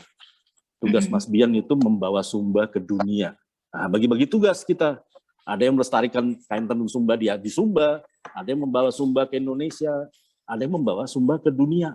Bikinlah orang-orang dunia itu terkagum-kagum. Dan itu kejadian. Setiap kali teman saya bawa kain tenun Sumba, ya, coba nongkrong di London situ, atau nongkrong di New York sana, atau di Paris. Habis tuh kain dipegangin orang-orang asing. Ini kain dari mana? Saya juga mau beli, saya juga mau punya. Kalap semua udah pasti. Ya. Lanjut.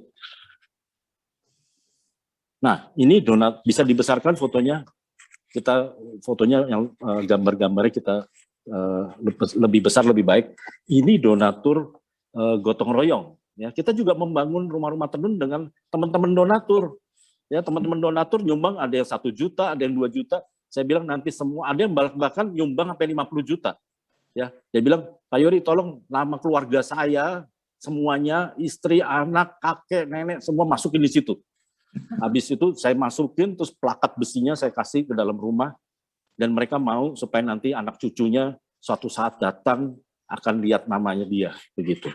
Dan nama keluarga ada di situ. Jadi kita mengirimkan banyak mempromosikan kain tenun Sumba ke teman-teman donatur gitu. Ini semua menghasilkan satu rumah yang harganya 350 juta teman-teman donatur. Oke, lihat wajah-wajah donatur, ada yang dikenal, nah, kira-kira begitu ya, pasti ada yang kenal juga lah. Next. Lanjut. Nah, ini keliling-keliling nih kalau 17 Agustus, wah rombongan naik mobil keliling-keliling dari rumah tenun ke rumah tenun, meresmikan gitu kan. Terus sampai ada Bupati Sumba Timur mengundang saya datang ke rumahnya dengan para donatur, tolong dong satu rumah kami yang resmikan. Malah bupatinya nanya, bagaimana kalian bisa membangun rumah tenun segitu banyak dan segitu cepat? Kuncinya ada di gotong royong. Kita membangun tidak pakai kontraktor. Kita membangun bersama masyarakat. Lanjut. Ya, nah ini setelah rumah tenun ini jadi diresmikan, ada plakat dan sebagainya, ada tari-tarian dan sebagainya. Itu semua teman-teman donatur itu masuk ke dalam rumah tenun, nggak bisa keluar selama 3 jam. Ya, 3 jam pekerjaannya. Saya mau beli kain ini buat saya. Lama-lama, buat pacar saya juga. Buat ibu saya. Buat teman saya. Oh, saya mau kasih hadiah ke klien saya.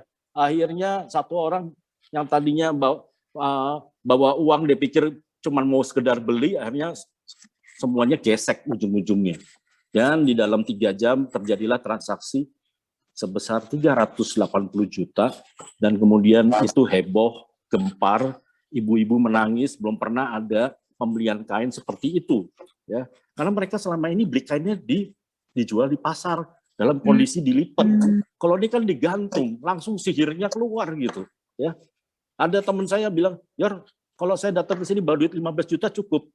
Saya nggak bisa bilang, saya bilang gitu.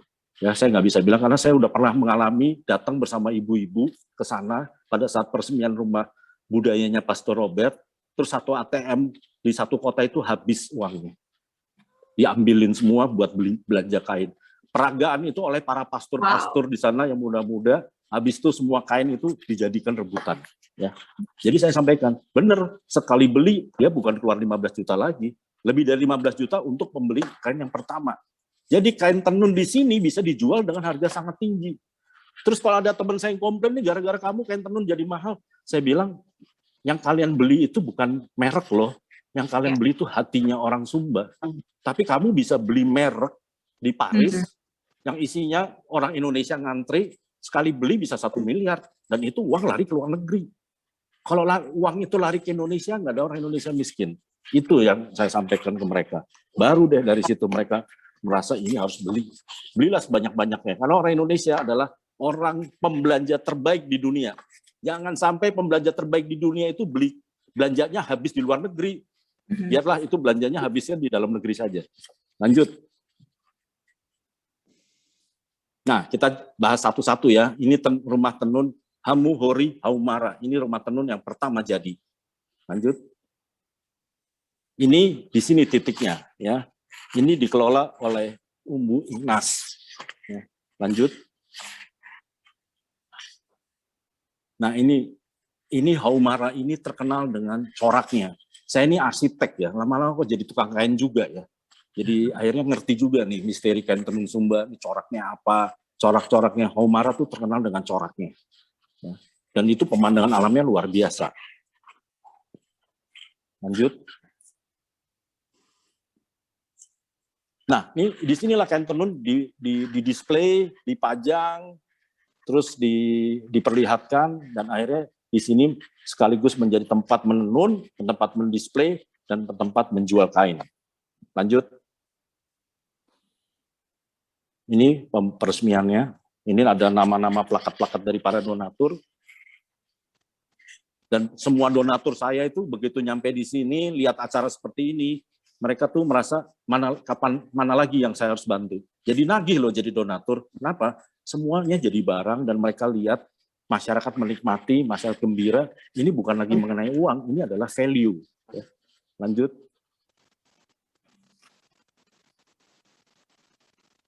Next. Macet. Ya, nah seperti ini, semua tari-tarian keluar. Itu teman-teman saya yang terjebak nggak bisa keluar dari rumah tenun. Semua kain dibuka, semuanya dibeli. Next. Ini kalau malam seperti ini terus saja. Ya. Ini pemandangannya luas. Kalau mau nginep bisa, homestay ada, kali ada, ya kuda juga ada. Next. Dan sekarang udah berkembang. Nah ini umbu ini di Kanatang.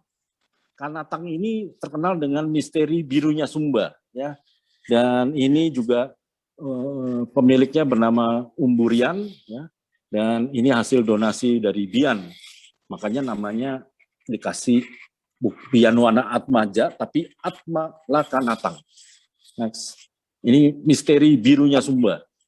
Jadi saya sampaikan ke orang-orang, kalau yang mau trip 10 jalur tenun Sumba, ya nanti pulangnya kita kasih sertifikat, sudah lulus menguak misteri kain tenun Sumba. Kita harus bikin narasi-narasi yang berbau dongeng-dongeng seperti itu. Kalau cuman jual kain nggak ada ceritanya, orang nggak tertarik.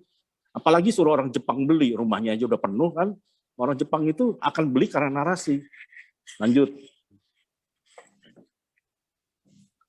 Nah ini lokasinya, lanjut. Lokasinya berada di dekat pantai yang sangat indah. Ya, lanjut. Pak Yori, ini ceritanya menarik sekali, seru banget. Benar Pak Yori nampaknya melebur ya di Sumba ya. Kayak menjadi akamsi lah bisa dikatakan nih. One of the people in Sumba juga. Dan kita excited banget melihat betapa banyak sebenarnya hal yang sudah Bapak Yori lakukan di sana. Tapi kalau bisa nih Pak, mungkin supaya kita benar-benar bisa menikmati keseluruhan acara juga agar semuanya bisa stay karena masih ada virtual baik. fashion show, juga ada cerita dari Pak Ketut. Kalau bisa mungkin kita bisa mendapatkan esensi-esensi dari tiap tempat yang ingin Bapak Youri ceritakan nih pada hari ini, supaya seperti yang kita inginkan tentunya inspirasinya dapat dan juga motivasinya juga dapat nih Pak, supaya kita bisa sama seperti Pak Youri memberikan kontribusi yang nyata untuk masyarakat di Sumba. Terima kasih ya Pak Youri. Ya, sama-sama. Ini lanjut atau masih atau gimana? Silakan lanjut Pak Youri. Oh, lanjut ya. Iya. Ini ya baik. Waktu mungkin bisa secara rangkuman lah diceritakan. Baik. Presentasinya. Ya, ini Pian dengan Umburian ya. Lanjut. Kita cepat saja supaya bisa semuanya. Ini kalau orang yang ingin misteri merahnya Sumba, ini di Kaliuda ya. Ini dia rumah tenunnya. Lanjut. Kita agak cepat aja. Lanjut, agak jauh memang perjalanannya. Lanjut. Nah, ini merahnya Sumba. Ya. Merahnya Sumba. Ya. Ini juga dari Yayasan Tirto Utomo, diwakilin dengan Ibu Yusni waktu peresmiannya bersama Bapak Bupati. Ada fashion show-nya juga. Ya. Lanjut. Naik kuda juga kita turis tamu-tamunya. Nah, ini tempatnya Atma Hondu, pembangunan museum kain tenun di Sumba Barat. Lanjut. Mungkin kita agak cepat aja. Lanjut. Ya, ini ada prasastinya sekalian. Lanjut. Nah, ini juga pada saat peresmiannya. Lanjut.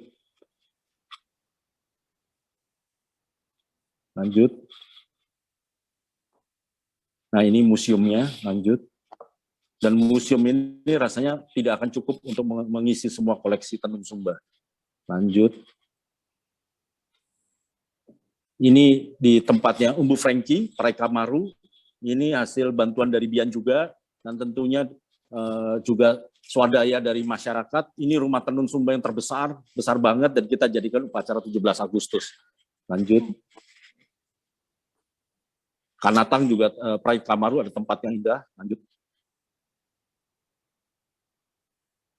Ini pembangunannya. Itu ada foto drone-nya. Lanjut. Ini ada motif seperti pau, pahikung, ya, timbul motifnya. Kalau itu yang khas dari Praika Maru. Lanjut. Ini bangunannya besar sekali dan dingin, ya, di luar panas tapi di dalam dingin. Lanjut. Dan di sini banyak sentra-sentra tenun akhirnya satu bangunan itu. Next. Ini rumah tenun Palindi, semua pewarna alami kecuali satu ini, yang ini lebih ke buatan, ini juga dari Ibu Tirto. Lanjut. Mungkin kita lompat aja ke 10 slide terakhir, kalau bisa. Boleh Pak Youri, terima kasih. Ya, lompat aja, terus, lanjut. Lanjut. Nah, oke. Sedikit, ini bisa dibesarkan. Nah, ini supaya agak-agak terakhir ya. Nah, setelah para donatur itu belanja habis-habisan di Sumba, kemudian viral dong, ya. Terus semua orang pada marah sama saya. Kenapa saya nggak diajak? Waduh, kalau ngajak semua pesawat mesti booking satu pesawat sendiri dong, ya. Mereka pada ngomel-ngomel. Ya udah, kalau gitu saya bikin acara pagelaran tenun Sumba 1 minggu di kantor saya. Ya. Akhirnya staf-staf saya jadi model juga, teman-teman juga jadi model. Udah, selama 1 minggu kita gelaran di situ. Lanjut. Nah, kita bisa lihat ya, di situ, di dalam 1 minggu itu, mulai dari kain yang paling simple sampai yang paling rumit. Ya. Kemudian, kain yang paling pendek sampai yang kalian paling panjang. Ya. Itu semua terbeli habis. Dan hampir 3 miliar omset penjualan dalam 1 minggu. Ini yang bikin gaduh heboh di Sumba. Nah, ini yang lah proyek yang mengawali jalur tenun Sumba itu. Ternyata dibawa ke Jakarta tuh orang, waduh, luar biasa. Kita pernah mencari dana bersama Bian, bersama Pastor Robert, ya, untuk membangun gedung serbaguna Dan itu terkumpul dalam satu malam 1,8 M di sebuah showroom di Senopati. Dan sekarang sedang dibangun. Mudah-mudahan itu nanti peresmiannya bisa dikunjungi ya bersama inisiator dari teman-temannya Bian and Friends itu. Kita bisa bikin acara di situ. Lanjut. Ini tinggal beberapa. Nah, ini adalah slide yang terakhir ya. Bagaimana kain tenun Sumba itu akhirnya nyampe lah di telinganya Duta Besar Amerika. Terus kemudian bilang, kamu presentasi dong jalur tenun Sumba. Saya ingin mengundang semua duta-duta besar sahabat yang ada di Jakarta. Kita bikin acara. Semua duta besar hadir di situ, istri-istrinya sih tepatnya. Saya dan teman-teman malah dikit-dikit difoto. Saya jadi kayak barang aneh juga di situ kan. Dan mereka semua taunya Indonesia cuma batik. Coba bayangkan. Setelah acara fashion ini saya jelaskan, itu banyak istri-istri duta besar, tolong antar saya ke Sumba. Terus saya pikir emang saya guide apa gitu. Tapi mereka minta, saya mau ajak anak-anak saya mau belajar kain tenun Sumba, saya mau tinggal di homestay. Wah ini wisata kelas dunia nih, kita harus jual mahal ya kan. Nah kemudian setelah acara itu, kain tenun Sumba itu nggak boleh keluar lagi dari kedutaan. Sampai duta besarnya pulang, baru boleh diambil lagi. Bayangkan ya. Jadi udah menjadi host sendiri dari kedutaan besar Amerika. Dan beberapa ini adalah foto-foto dari kain tenun dari motif Sumba yang diinspirasi oleh Bian. Ya karena Bian ini kan marketnya mendunia. Jadi ya dia membawa Sumba ke dunia. Nah, kurang lebih seperti itu. Jadi masih banyaklah harta karun di Indonesia yang belum diangkat ya. Kita bisa bergotong royong, kita bisa membantu masyarakat, do something buat negara kita, terutama di era pandemi ini akan menghasilkan kita menjadi turis dalam negeri, percaya ya. Dalam beberapa waktu ini kita akan keliling Indonesia mengunjungi sentra-sentra tenun seperti ini, dan sekarang ini semua kain-kain ini milenial semua yang senang dengan kain-kain seperti ini. Jadi saya bangga, ternyata generasi masa muda masa depan itu nggak mau lagi pakai kain-kain merek luar, tapi membawa kain Sumba yang bentuknya lebar, dibalut-balut begitu, udah terus bawa ke dunia, dan dia jalan-jalan, dan itu juga penghangat, baju penghangat mereka. Dan nanti datang tuh orang-orang asing minta kenalan, mau pegang, mau foto, dan sebagainya. Ya kurang lebih dari saya itu saja, sekian dan terima kasih. Kalau yang tertarik nanti kita bikin tripnya deh, gitu ya. Wah. Seru banget, terima kasih banyak Bapak Yory untuk sharingnya, sungguh inspiratif banget. Dan emang bener ya Pak Yory ya, kalau ngomongin Sumba itu ketemuan sekali aja nggak cukup, begitu banyak yang bisa diceritakan. Jadi mudah-mudahan ada kesempatan berikut nanti bisa jumpa lagi dengan Bapak Yory, ngomongin lagi soal Sumba, atau bahkan jalan-jalan bareng ke Sumba. Ini Pak Yory tadi sharingnya mengenai segala kiprahnya bersama Rumah Asri Sumba sih semakin memantapkan cita-cita saya. Begitu kelar semua batasan pandemi, destinasi pertama adalah Sumba bagi saya nanti jalan-jalan. Terima kasih banyak ya Pak Yory ya. Nah, untuk teman-teman Harper's Bazaar, jangan kemana-mana. Terima kasih banyak tentunya untuk semua atensinya so far. Nanti juga kita akan hadirkan nih, lewat sebuah persembahan virtual fashion show, keindahan tenun Sumba, seperti tadi yang sudah diceritakan oleh Pak Yory. Tapi sekarang saya beralih kepada Bapak Ketut terlebih dahulu. Pak Ketut, selamat siang Pak. Terima kasih banyak sudah hadir di sini. Selamat siang Pak. Dari pemaparan semua narasumber tadi, nampaknya bisa kita simpulkan sih bahwa memang untuk mendukung Sumba, khususnya Wastra Sumba, memang dibutuhkan suatu dukungan sinergi dari berbagai pihak. Nah, melihat betapa potensialnya Sumba dan juga betapa kayanya kekayaan wastra di sana dan juga budayanya, kira-kira dukungan seperti apa sih atau mungkin yang sudah dilakukan yang menjadi rencana untuk Sumba dari BCA Pak Ketut? Ya, luar biasa ya. Saya salut sama Mas Yory dan Tasya juga Mas Adit, luar biasa. Ini mengingatkan tadi ceritanya itu sudah sangat solid sekali bahwa definitely kita butuh kolaborasi, definitely kita harus gandengan tangan ini untuk mengangkat sesuatu karena masing-masing punya expertise masing-masing gitu ya. Ada Ibu Tasya yang punya retail modern yang sudah sangat terkenal gitu ya di Kawan Lama Group gitu ya. Terus kemudian Mas Yory, siapa yang nggak kenal gitu ya, Mas Yory dengan ciri khas arsitekturnya dan bahkan nyata komitmennya terhadap kebudayaan luar biasa, dan Mas Adit sebagai pengamat fashion. Nah, sejauh ini BCA sebagai perbankan itu memang mempunyai tugas utama untuk membantu dari sisi transaksi. Karena bagaimanapun tadi sudah diceritakan bagaimana potensinya dari Sumba itu, orang banyak tertarik gitu ya.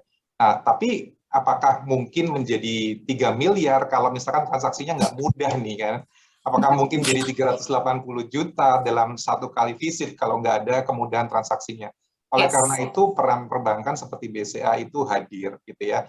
Sebelum kita membicarakan bagaimana kalau misalkan nanti pengrajin itu mau men-scale up bisnis yang membutuhkan pendanaan.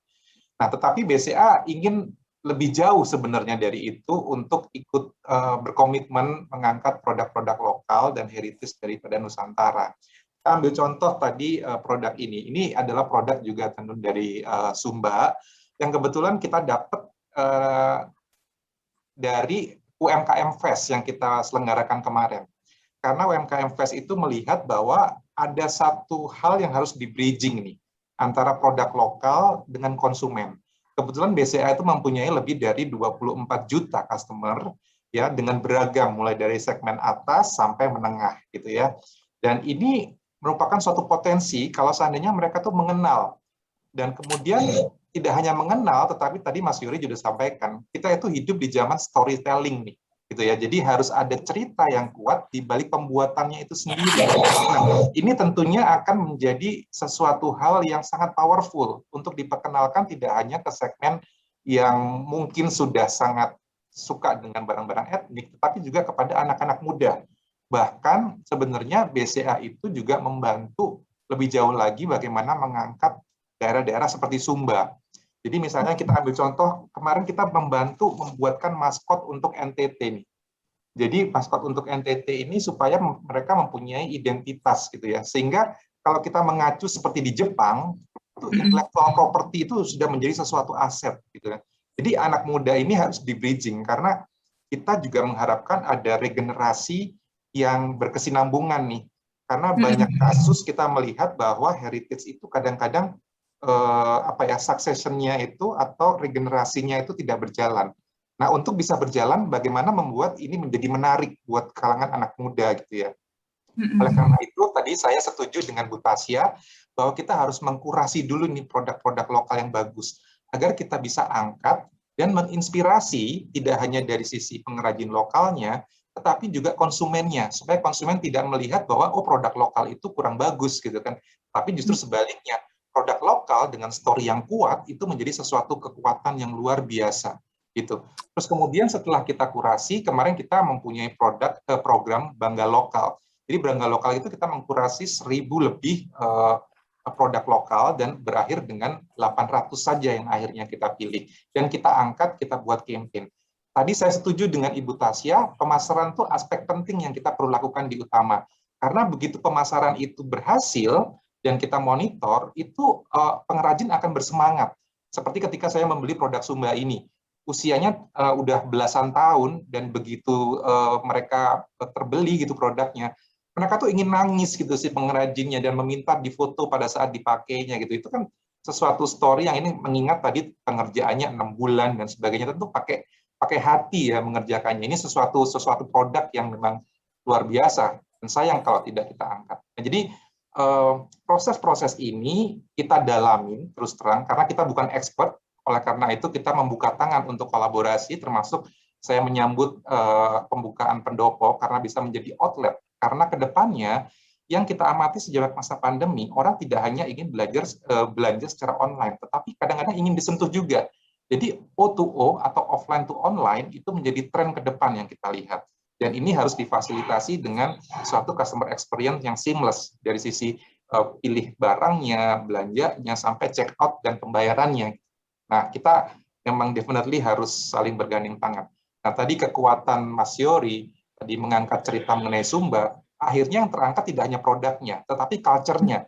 Dan ini bisa menimbulkan opportunity buat travel opportunity. Dikala misalkan teman-teman kita di travel industry cukup terpukul karena tidak bisa menggarap pasar luar, nah saatnya ini domestik kita angkat dan hal-hal tadi yang dibilang hidden gem ini bisa terkuat gitu ya. Menurut saya sih itu salah satu contoh konkretnya. Jadi kita ingin berkolaborasi dengan pihak-pihak seperti Bu Tasya, dari Pendopo, Mas Yori, juga Mas Gusti, untuk bisa membuat ini menjadi satu kesatuan. Terima kasih. Wah, pasti banyak yang menyambut Pak Ketut dalam acara hari ini nih untuk berkolaborasi untuk mendukung Wastra Sumba. Nah, mungkin supaya juga kita bisa amini bersama-sama nih agar ekonomi di Sumba bisa lekas maju, Wastra Sumba juga semakin naik level gitu ya keterkenalannya di global. Mungkin juga sekarang Pak Ketut bisa menjelaskan nih sebenarnya harapan ke depan dengan diberikannya berbagai bentuk dukungan dan pemberdayaan dari BCA terhadap para UMKM di Timur Indonesia. Apa aja sih Pak harapannya? Harapannya kita segera mengkonkretkan sih apa yang kita punya di rencana masing-masing, tentunya dengan ekspertis masing-masing, untuk saling melengkapi, sehingga at the end apa yang dicita-citakan tadi semua pihak, tadi apa yang diimpikan Mas Yori, Bu Tasya, dan Mas Adit, dan kita semua untuk bisa memberikan dampak kepada Sumba secara positif ya, supaya culture-nya itu makin dikenal banyak orang, menginspirasi banyak orang, dan penduduknya juga sejahtera, maju tanpa harus meninggalkan budaya mereka, dan yang lebih penting kita melihat kelangsungan dari kebudayaan Sumba itu akan turun-menurun terjaga dengan baik.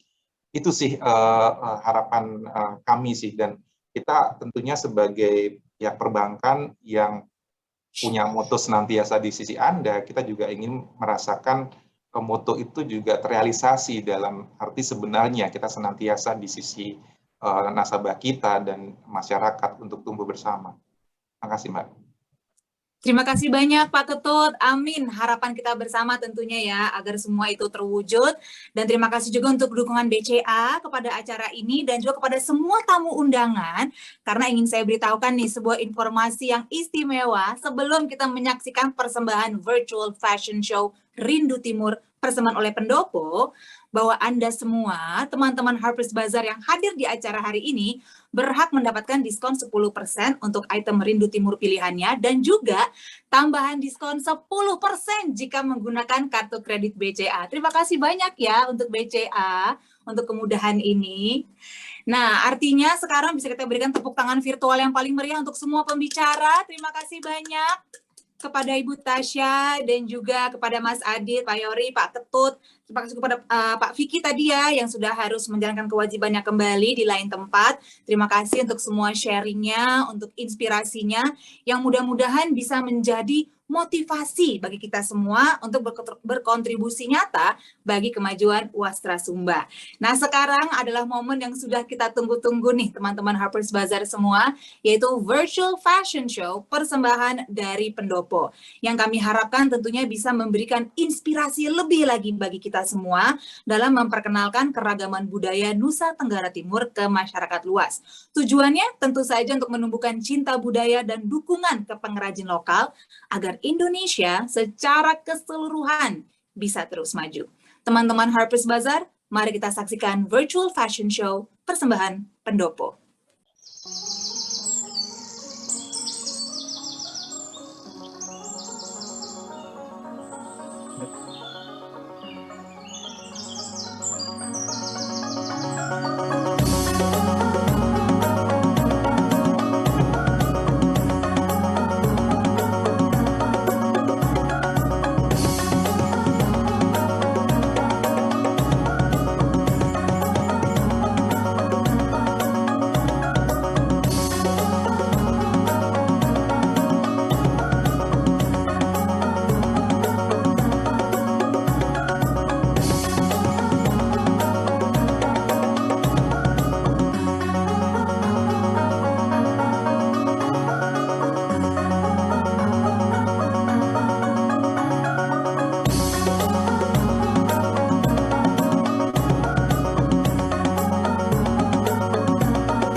Ya, demikian kita saksikan bersama-sama virtual fashion show persembahan dari Pendopo. Boleh saya minta tepuk tangannya sekali lagi yang paling meriah untuk Pendopo dan juga untuk kita semua pencinta Wastra Sumba yang mendapatkan begitu banyak inspirasi dalam acara kita pada siang hari ini. Untuk merayakan momen yang luar biasa ini, saya kembali ingin mengundang semua narasumber yang masih hadir untuk bergabung dalam sesi foto bersama dan juga tentunya bersama dengan semua tamu undangan. Boleh kami minta kesediaannya semua tamu undangan yang masih ada di sini untuk menyalakan kameranya supaya kita semua bisa mengabadikan nih kebersamaan kita dalam acara kita hari ini. Mungkin yang kebetulan juga menggunakan Wastra Sumba sebagai bagian dress code-nya hari ini, boleh loh diperlihatkan dengan rasa bangga, seperti juga Wastra Sumba yang saya miliki ini dari Pendopo, cantik sekali. Terima kasih banyak ya Pendopo sekali lagi. Oke, sudah siapkah semuanya untuk memberikan senyum terbaiknya, senyum paling optimis, senyum positif untuk kemajuan Sumba, kecintaan kita semua. Kita berikan langsung waktunya sejenak, sudah dibuka. Coba ya, saya cek dulu. Masih ada beberapa nampaknya mungkin mau mematut-matut dan dandan dulu ya. It's okay, kita berikan waktu sedikit untuk memastikan dandanannya dan tampilannya pas untuk sesi foto bersama ini. Kalau sudah, kita akan langsung saja mulai fotonya. Oke, semuanya saya akan hitung mundur. Berikan senyum terbaiknya. 3, 2, 1. Iya, seperti terdengar ya suara cekrek kamera begitu, saking seringnya kita foto-foto bareng di saat event. Boleh ya saya minta sekali lagi foto bareng. Kali ini nggak apa-apa banget kalau misalnya mau lebih ekspresif posenya, benar-benar memperlihatkan rasa cinta, passion kita terhadap Wastra Sumba. Silakan ya teman-teman Harper's Bazaar. Sekali lagi, yuk kita ambil fotonya. 3, 2, 1. Nah, terima kasih banyak. Wah, ini saya lihat di kolom komen ada yang baru aja datang. Pas banget datangnya di ngambil foto nih. Silakan langsung gabung ya. Sekarang kita lanjut nih halaman berikutnya. Seneng banget ngelihat masih rame semua ini. Kita persilakan langsung siap-siap berikan senyum terbaiknya. 3, 2, 1. Wah, cantik sekali menggunakan Wastra Sumba, menggunakan kain tenun Sumba. Terima kasih banyak ya atas kehadirannya ya. Oke, nampaknya belum kelar nih, masih ada slide berikutnya dari para tamu undangan. Ada beberapa di sini yang belum membuka kamera nampaknya. It's okay, kita akan berikan kesempatan bagi yang memang berkenan ya untuk membuka kameranya. Oke, oh sekarang udah mulai nih, dibuka masing-masing. Terima kasih banyak teman-teman Harper's Bazaar, Bapak Ibu semua, bergabung dalam acara hari ini, mendapatkan begitu banyak inspirasi dari para narasumber, dan juga mengetahui betapa kayanya warisan kearifan lokal dari Sumba yang bisa kita dukung bersama-sama. Oke, nampaknya sudah difoto semua ya tadi ya. Udah lengkap ya dokumentasinya. Apakah masih ada Bapak Ibu yang belum puas? Mudah-mudahan sih kebersamaan kita hari ini bisa benar-benar memberikan manfaat bagi Bapak Ibu semua. Setidaknya memiliki inspirasi-inspirasi yang mudah-mudahan bisa terus lanjut, bukan hanya menjadi mimpi, namun menjadi realita, menjadi kenyataan, seperti yang sudah diutarakan tadi oleh semua narasumber, bahwa kita semua memiliki kemampuan dan daya untuk menjadi pendukung ekonomi lokal, menjadi pendukung UMKM, khususnya yang berbasis kearifan lokal, warisan tradisi, dalam hal ini, Wastra Sumba. Hadirin semua, tiba juga kita akhirnya di acara Rindu Timur menelusuri warga Sumba yang dipersembahkan oleh Pendopo dan Harper's Bazaar Indonesia. Terima kasih banyak atas kehadiran Anda semua. Saya harapkan kita semua terus dikaruniai dengan kesehatan dan sampai jumpa di keseruan acara lainnya. Saya Siska Becker, undur diri. Terima kasih banyak.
Mas Yori, terima kasih banyak ya. Sama-sama. Thank you so much.